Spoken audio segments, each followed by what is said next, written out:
भारत में फार्मर्स जब अपना फसल अमल करते हैं, चाहे छोटी हो बड़ी, उसको सेलिब्रेट ज़रूर करते हैं।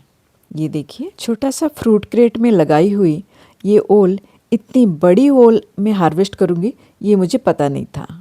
दाने दाने में लिखा है खाने वाले का नाम। ये सेंटेंस तो हमने सबने सुना है। जब मैं ये टमाटर को अपने टेरेस गार्डन से तोड़ रही थी, तब मुझे पता था कि मैं इसको लेके जाऊंगी अपनी बिटिया के पास। लेकिन वो टमाटर कहाँ पहुँच गया, वो जानने के लिए मेरे साथ बने रहिए। गुड मॉर्निंग, नमस्ते।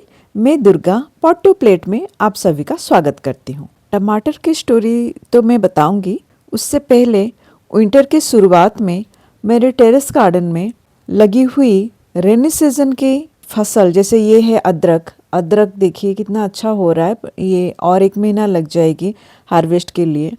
ये दूसरी लॉट की टमाटर लगाया हुआ है। और ये है सरसों की साग, 2 पत्ते आए हुए हैं इसमें। नॉर्मल जो किचन में यूज़ करते हैं सरसों, वो ही बोया हुआ था। पका हुआ टमाटो की सैलेड खाना मुझे बहुत पसंद है। रांची में ऑलमोस्ट पूरे साल टमाटर टेरेस गार्डन में लगाने की मौसम रहता है, तो मैं कोशिश करती हूँ टमाटर हमेशा अपने गार्डन में लगा के रखूँ।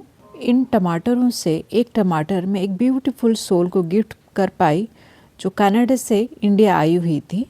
टमाटर के अलावा और क्या है मेरे टेरेस गार्डन में, वो देख लेते हैं।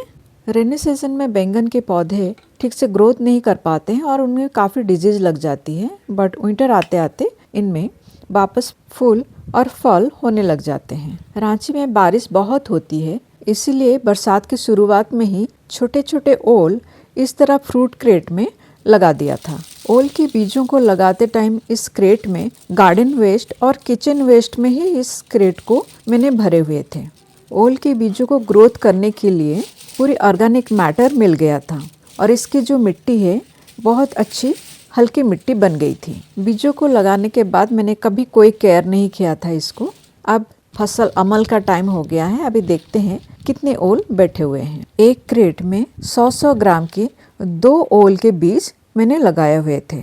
ओल को हिंदी में जिमीकंद भी कहा जाता है। जब तक जिमीकंद को हम मिट्टी से निकालते हैं, तब तक मैं इसके हेल्थ बेनिफिट्स भी बता देती हूँ। ये शरीर में विटामिन B6 का पूर्ति करता है, यानी इसमें विटामिन B6 होता है।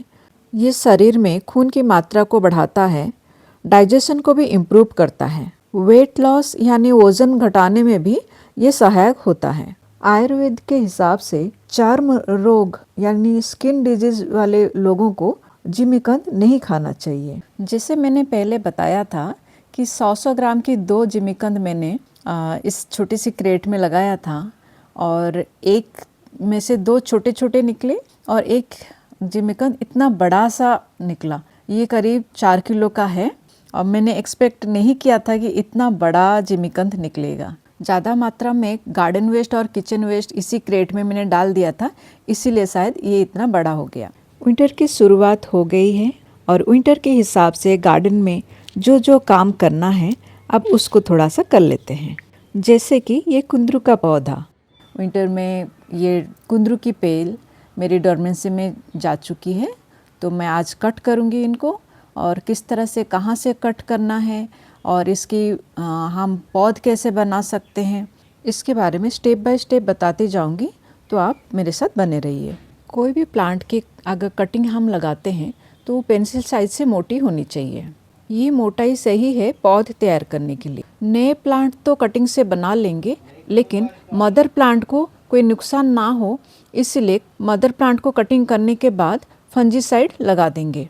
अगर आपके पास फंजीसाइड नहीं है तो आप हल्दी भी लगा सकते हैं। कुंदरू के बेल को कहाँ से और किस तरह से कटिंग करना चाहिए, ये भी थोड़ा सा देख लीजिए। बेल को जमीन के सतह से 2 फीट ऊपर रख कर फिर कट करना चाहिए, क्योंकि जब समर सीजन में कुंदरू के बेल नया ग्रोथ लेगा तो उसके पास कम से कम 4 या 5 नोड होगा, जिससे खूब सारे ब्रांचेस वो निकाल सकता है। और जब भी पौधे को कटिंग करेंगे 45 डिग्री एंगल रख कर पौधे को कटिंग करना चाहिए।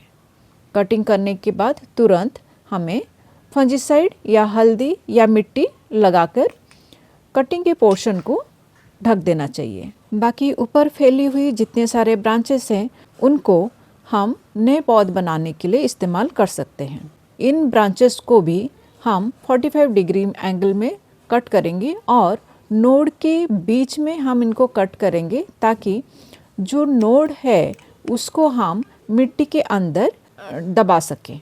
इसी नोड से ही रूट्स निकलेंगे। जितने सारे साइड ब्रांचेस हैं उनको हटा लेंगे, इनकी कोई ज़रूरत नहीं है। कटिंग किया हुआ ब्रांचेस में रूट हार्मोन के हिसाब से रोटेक्स या हल्दी इस्तेमाल कर सकते हैं। उनके नीचे वाली पोर्शन जिसको हम ज़मीन में लगाएंगे उस पोर्शन पर रूट हार्मोन की तरह रोटेक्स या हल्दी लगा सकते हैं। ब्रांच के ऊपर वाले पोर्शन को भी फंजीसाइड या हल्दी या मिट्टी में कवर करेंगे।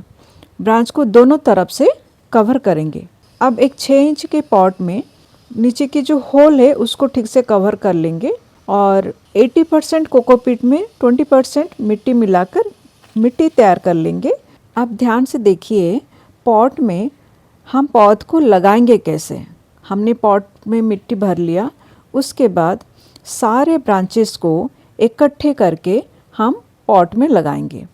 और पॉट में लगाते टाइम ये ध्यान देना है कि सारे ब्रांचेस जो है, ब्रांचेस की जो नोड है मिट्टी के अंदर आना चाहिए, क्योंकि नोड से ही रूट्स निकलेंगे। इसीलिए नोड पॉट के अंदर होना चाहिए और उसमें मिट्टी भरें तो नोड मिट्टी के अंदर होना चाहिए। साथ ही मिट्टी को पॉट में अच्छी तरह से दबा दबा के डालना है ताकि जितने सारे ब्रांचेस है वो बिल्कुल हिले ना। मिट्टी में भी एयर पॉकेट ना रहे, इसीलिए गमले को ज़मीन में भी अच्छे से ठोक देना है। ब्रांचेस कटिंग से लेके लगाने तक अभी तक का मैंने जितने भी आपको प्रोसेस बताया, यही प्रोसेस फॉलो करने से ब्रांचेस कोई भी प्लांट की कटिंग्स ब्रांच बहुत अच्छे से सक्सेसफुली ग्रो हो जाता है। अब इन कटिंग को एक छांवदार जगह में रख देंगे किसी गमलों के ऊपर और मिट्टी जब सूखे तब इनमें पानी डाल देंगे। हार्वेस्ट किया हुआ ओल या जिमीकंद को स्टोर करने से पहले अच्छे से धूप दिखा देना चाहिए। धूप दिखाने से उसमें ऊपर जो मॉइस्चर है या जो मिट्टी है वो आराम से निकल जाता है। उसके बाद आप उसको किसी अंधेरे जगह में स्टोर करके रख सकते हैं। कोई जिमीकंद आधा किलो तो कोई 1 किलो, कोई 2 किलो और कोई 4 किलो जिमीकंद मुझे मिला। मैं अपने हार्वेस्ट से बहुत खुश हूँ क्योंकि मुझे एक बहुत हेल्दी वेजिटेबल मैंने अपने गार्डन से खाने के लिए मिल रहा है। चाहे छोटा हो या बड़ा हो, मैं बहुत खुश हूँ। ओल के अचार हेल्थ के लिए बहुत अच्छा है और मुझे बहुत अच्छा लगता है, तो एवरी मंथ या 15 डेज में मैं बनाती रहती हूँ और खाती रहती हूँ। मेरे टेरेस गार्डन से मैंने आज क्या हार्वेस्ट किया वो भी देख लेते हैं। कुछ देसी टमाटर, एक अमरूद और एक भरते वाली बैंगन। आई होप मेरे चैनल के थ्रू मैं कुछ हेल्पफुल टिप्स आपके साथ शेयर कर पा रही हूँ। Thank you for watching the video. Please like, share and subscribe to my channel. God bless you all. Healthy खाइए, हेल्दी रहिए।